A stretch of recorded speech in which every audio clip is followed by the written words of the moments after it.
নাম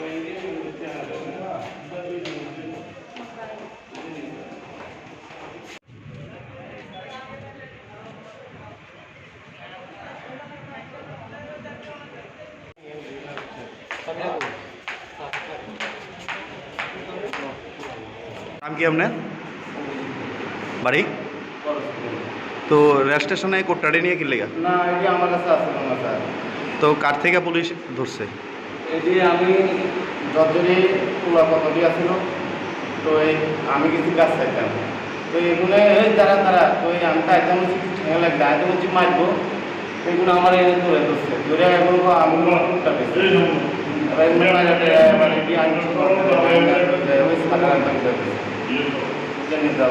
আমি কিন্তু এদিকতে নাই আমার মায়া বড় হয়েছে আমার মাধ্যমে দিচ্ছে এবার আমি যত নাই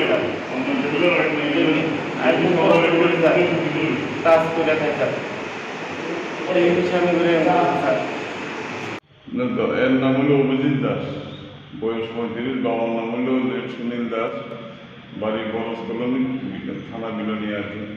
তার কাছে 21টা কোট্টা পাওয়া গেছে, 21টার মধ্যে 3টা খালি 18টার মধ্যে আছে, তবে এই কয়েকটার মধ্যে একটু ভর্তি, বেশ কয়েকটা ভর্তি আর কয়েকটা একটু খালি আছে, আছে, ঠিক আছে, ড্রাগস আছে। আর এটা রেল স্টেশনের একদম এটা নর্থ সাইড, হ্যাঁ। দিকে ইয়ে করা হয়েছে, পাওয়া গেছে, তুলে ধরছে, পাবলিকে দিচ্ছে, খোলা মালা ধরছে, ধরে আমরা দিচ্ছে। তো আপনারা মামলা দিচ্ছেন? মামলা আমরা তো মামলা আমরা জানতে দিল নি, আপনারা নিয়ে। আচ্ছা, এইটা ঘটনা ধরলাম 5টা 4:30 কোনো অবস্থা দিয়ে যাবে। আপনি কি এখানে রসি জিআরপি? হ্যাঁ, অসুবিধা অর্থনীতিটা ইমিগ্রেশন হয়েছে না এই কারণে।